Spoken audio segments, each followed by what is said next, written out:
তো যে কথা বলতেছিলাম, পৃথিবীতে মুসলিম না আমি আছে 1/4 কামের মুসলিম আরো কম। আমরা তো শুধু হাহাকার করি, পৃথিবীতে মুসলমানদের উপরে এত নির্যাতন, এত দুঃখ, এত নিপীড়ন, আল্লাহ তাআলার সাহায্য আসে না। আর সাহায্য আসবে তো কার জন্য? আপনি আপনার 5 সন্তানের সবচেয়ে বেশি ভালোবাসা কাকে দেন? যে আপনাকে বেশি ভালোবাসা দেয়? আপনি আপনার 5 সন্তানের ভিতরে সবচেয়ে বেশি ভালোবাসা কাকে দেন? যে আপনাকে বেশি ভালোবাসা দেয়। আপনি যে কোনো কাজে অন্য কাউকে জিজ্ঞাসা না করলে কাকে জিজ্ঞাসা করেন? যে নিজে কোনো কাজে বাবার সাথে শেয়ার না করে না, বাবাও এই জাতীয় সন্তানের সাথে শেয়ার না করে কোনো কাজ করে না। তার মানে কামাতা দিন দানো, আমি যেমন হব আমার সাথে তেমনই করা হবে, এটাই স্বাভাবিক। তো আমি যে মুসলিম, আমার ইসলাম কোথায়? এই কন্ডিশনের মুসলিম হলে তো আমার জন্য তো রব্বুল আলামিনের পক্ষ থেকে ভালোবাসা, দয়া, সাহায্যের হাত আসবে না। কোরআনে হাকিমের এই আয়াতের উপরে আমি অনেকবার আলোচনা করেছি, আজকে আবারও করতে বাধ্য হয়েছি। সেটি হলো, এই 3 দিন আগেই বাংলাদেশে আমাদের বাংলা নববর্ষ গেল, পহেলা বৈশাখ। 3 বছর মনে হয় একটু ভালো অবস্থানে ছিলাম, কারণ পহেলা বৈশাখটা ছিল রমজান মাসে। এই কারণে এই জাতীয় কমন কিছু আমাদের চোখে পড়েনি। এবছর রমজানের পরে পহেলা বৈশাখ আসছে। পহেলা বৈশাখ আসলেই আমাদের দেশের এক শ্রেণীর সুশীল তথাকথিত সাংস্কৃতিক মনা, প্রগতিবাদী স্লোগানধারী এই জাতীয় মানুষগুলি খুব বেশি আওয়াজ উঠায় বাঙালি সংস্কৃতি, বাঙালি সংস্কৃতি, বাঙালি সংস্কৃতি,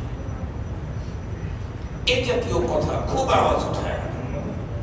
এবং আমরা দেখেছি রাষ্ট্র এই সংস্কৃতি রাষ্ট্রীয়ভাবে পালন করার ব্যবস্থা করে। আমি আপনাদেরকে একটা ছোট্ট জিজ্ঞাসা করি, আমাদের দেশে তো বর্ষ গণনা 3 রকমের চলে, আরবি, বাংলা, ইংরেজি। শুধুই কি বাংলায় নতুন বর্ষ আসে, আর কোন নতুন বর্ষ নাই দুনিয়াতে? অবশ্যই ইংরেজিও আছে, আরবিও আছে। ইংরেজি নববর্ষ পালনের জন্য রাষ্ট্রীয়ভাবে কোনো ব্যবস্থা নেই, আর এটা মনে হয় হবেও না, কারণ ছুটি মুটি নেই। কারণ ইংরেজি নববর্ষ পালন হয় হলো রাত্রি 12টায়, কিন্তু সারা জীবনই ছুটি। তখন তো অফিস আদালত খোলা থাকে না, তো সারা জীবনের ছুটি। এজন্য 31st নাইট পালন করে আমাদের বাংলাদেশে। তবে আরবি নববর্ষ কখন শুরু হয় আর কখন শেষ হয় এই খবরটাই কিন্তু আমাদের কাছে নেই। আরবি নববর্ষ কোন দিনে নতুন বর্ষ শুরু হইল, কোন দিন আরবি বৎসরটা শেষ হয়ে গেল, এটা কিন্তু আমাদের জানা নাই। আমরা যারা 5 ওয়াক্ত সালাত আদায় করি, তাদের ভিতরেও 95% মানুষই জানে না যে আরবি নববর্ষ রবিবারে শুরু হয়েছে না সোমবারে শুরু হয়েছে। কেন জানে না? জানে না হলো এই কারণে, ইসলাম বর্ষবরণের জন্য কোন সিস্টেম মুসলিমকে দেয় না।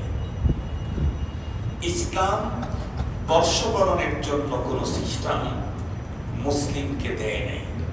যদি ইসলাম বর্ষবরণের কোন সিস্টেম মুসলিমকে দিতে, তাহলে কেউ না পালন করলে কমপক্ষে মোল্লারা পালন করত।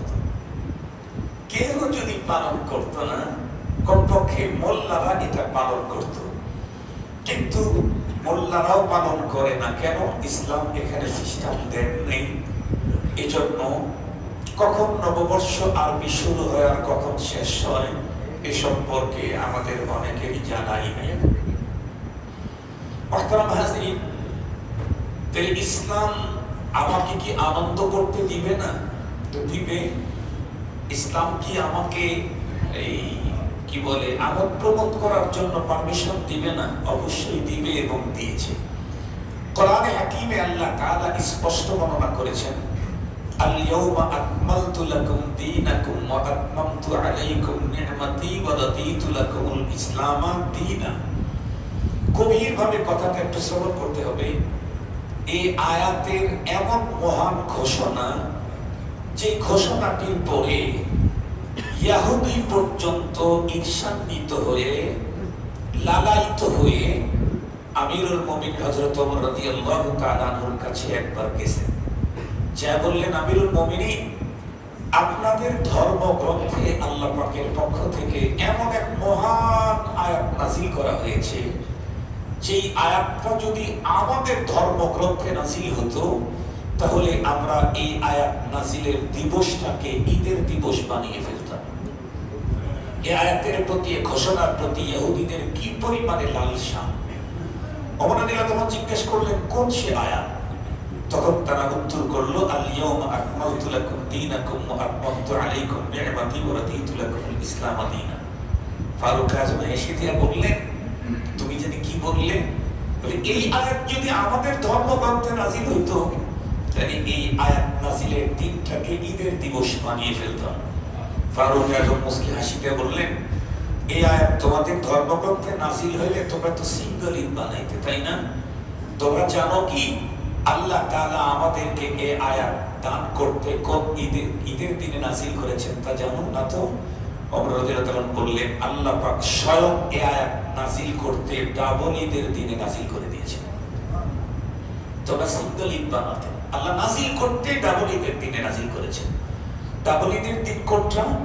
বিশ্বনবী সাল্লাল্লাহু আলাইহি ওয়াসাল্লামের বিদায়ী হজের আরাফার ময়দানে, ওকুফে আরাফার টাইমে, আসরের পরে জাবালুর রহমতের ওইখানে আল্লাহ জিবরাইল আমিনকে দিয়ে পৃথিবীর সবচাইতে সেরা হজের মজমা, ওই মানের হজের মজমা পৃথিবীতে আর কোনোদিন হবে না।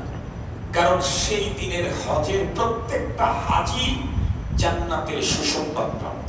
সুবহানাল্লাহ। কেন? কারণ সবাই সাহাবী। একজন সাহাবী ছাড়া ছিলেন না, তাও এক দুইজন না, ১৬ লাখ সাহাবায়ে কেরাম। আল্লাহু আকবার। ১৬ লক্ষ সাহাবীরা হলেন হাজী, হজ করতে গেছেন। সকলের পরনে কাফনের কাপড়, ইহরামের কাপড়। আর সেই হজের যিনি মুআল্লিম, উনি উম্মতের তো নবী, নবীদেরও নবী। সুবহানাল্লাহি ওয়া বিহামদিহি মুহাম্মাদুর রাসূলুল্লাহ সাল্লাল্লাহু আলাইহি ওয়াসাল্লাম। এই পৃথিবীতে আরাফার ময়দানে হয়তো কোটি মানুষ একসময় জমা হবে, কিন্তু ওই রকমের মজমা আর পৃথিবীতে কোনোদিন হবে না।